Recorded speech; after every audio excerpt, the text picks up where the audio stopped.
Audiobook Muhammad, Kisah Hidup Nabi berdasarkan sumber klasik. Karya Martin Lings, Abu Bakar Siraj Al-Din. Kita memasuki bab ke-6, kebutuhan akan seorang nabi. Abdul Muthalib tidak menyembah Hubbal. Ia selalu menyembah Tuhan, Allah. Meskipun demikian, berhala Moabit telah berdiri di rumah Allah selama beberapa generasi.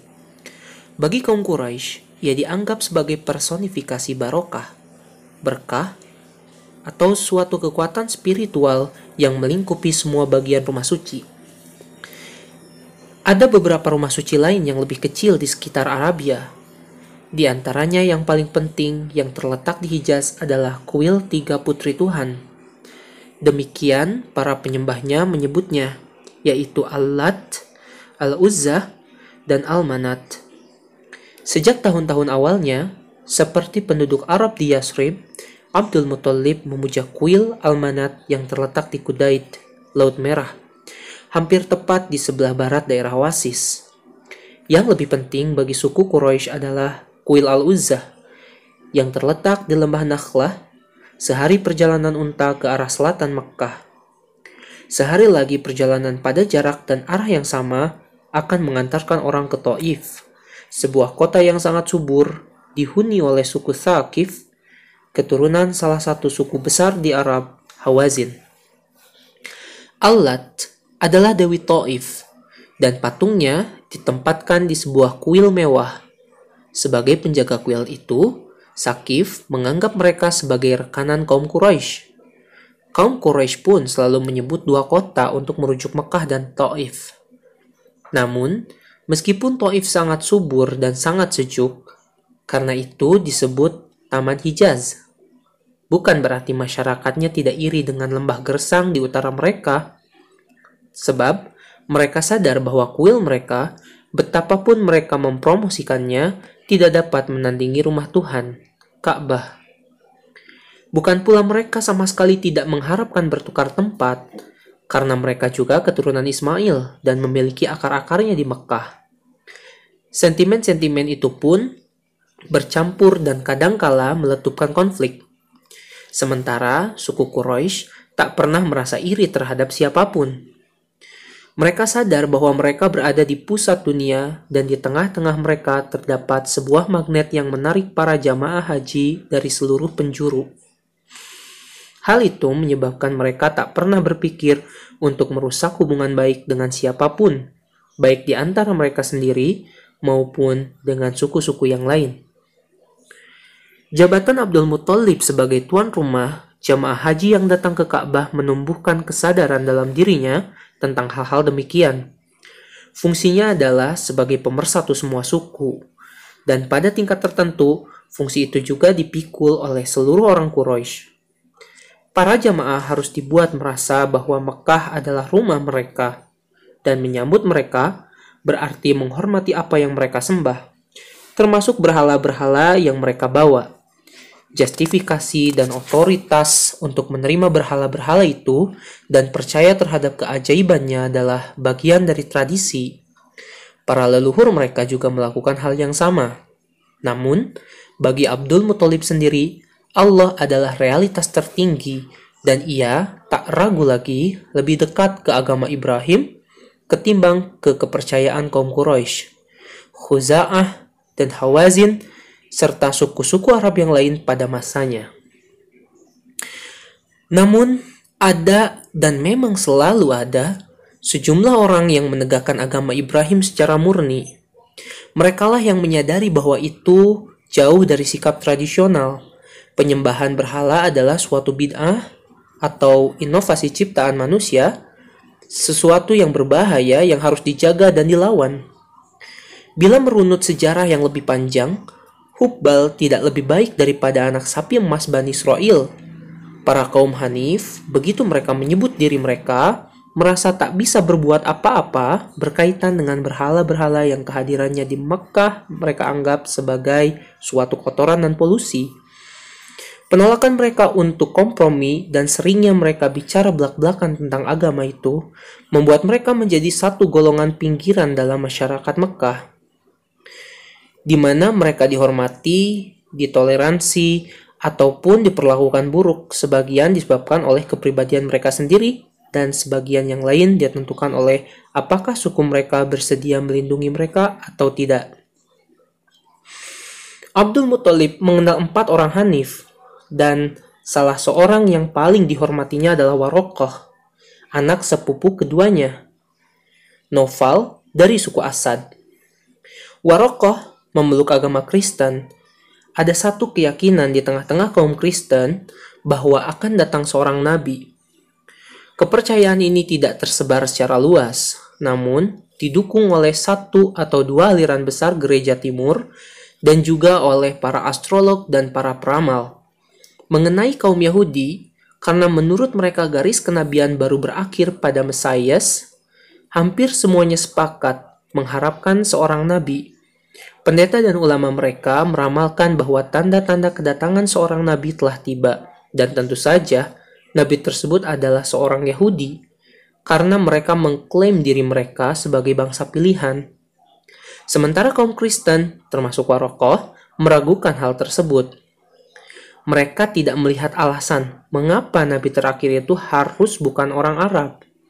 Bangsa Arab lebih membutuhkan seorang nabi ketimbang kaum Yahudi, yang setidaknya masih mengikuti agama Ibrahim dan hanya menyembah satu Tuhan dan tidak menyembah berhala. Lalu siapa lagi yang bisa meluruskan bangsa Arab dan kesalahan agama mereka kecuali seorang nabi? Di sekeliling Ka'bah, tidak seberapa jauh darinya, ada sekitar 360 berhala, ditambah lagi dengan berhala-berhala kecil dan besar yang disimpan di setiap rumah di Mekah sebagai penjaga rumah mereka. Pada setiap gerak mereka, khususnya jika hendak berpergian jauh, mereka akan menghadap berhala dan bersujud di depannya untuk memohon berkah dan keselamatan. Demikian juga yang mereka lakukan pertama kali saat kembali. Bukan hanya orang-orang Mekkah yang melakukan itu, melainkan hampir seluruh bangsa Arab. Ada juga sebagian masyarakat Arab Kristen di daerah selatan, yaitu di Najran dan Yaman, dan di daerah utara dekat perbatasan Syria. Namun, intervensi Tuhan yang terakhir yang telah memindahkan orang-orang Mediterania dan memperluas dataran Eropa tidak memberikan dalam kira-kira 600 tahun pengaruh apapun secara praktis bagi kaum penyembah berhala yang berpusat di Kuala Mekah. Bangsa Arab di Hijaz dan dataran Najd ke timur tampaknya tidak tersentuh oleh pesan-pesan dalam Injil. Kaum Quraisy dan suku-suku pagan tidak memusuhi orang Kristen. Kaum Kristen kadangkala datang untuk memberikan penghormatan pada makom Ibrahim, dan kaum Quraisy menerimanya dengan baik seperti terhadap tamu-tamu yang lain. Lebih dari itu, seorang penganut Kristen dibolehkan, bahkan didorong untuk membuat lukisan perawan Maria dan anaknya, Kristus, pada salah satu bagian dalam dinding Ka'bah, yang jelas-jelas akan tampak mencolok karena begitu berbeda dengan gambar-gambar yang lain.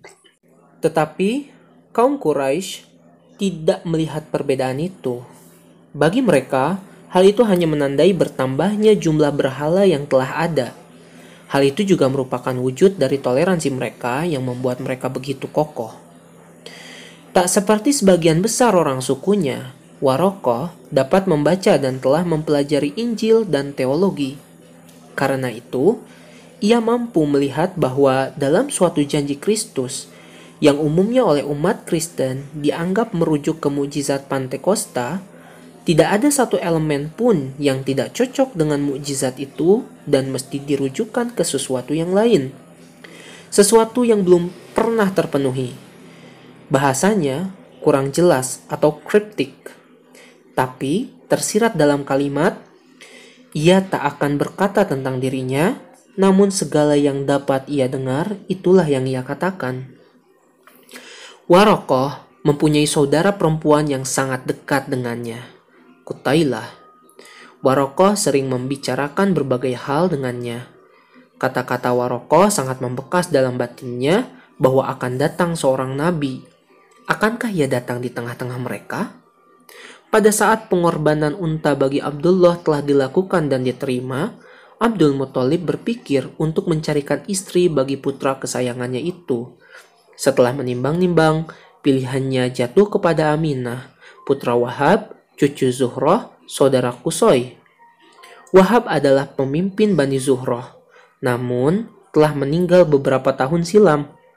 Kini, Aminah diasuh oleh pamannya, Wuhaib, yang meneruskan jabatannya sebagai pemimpin kabilah.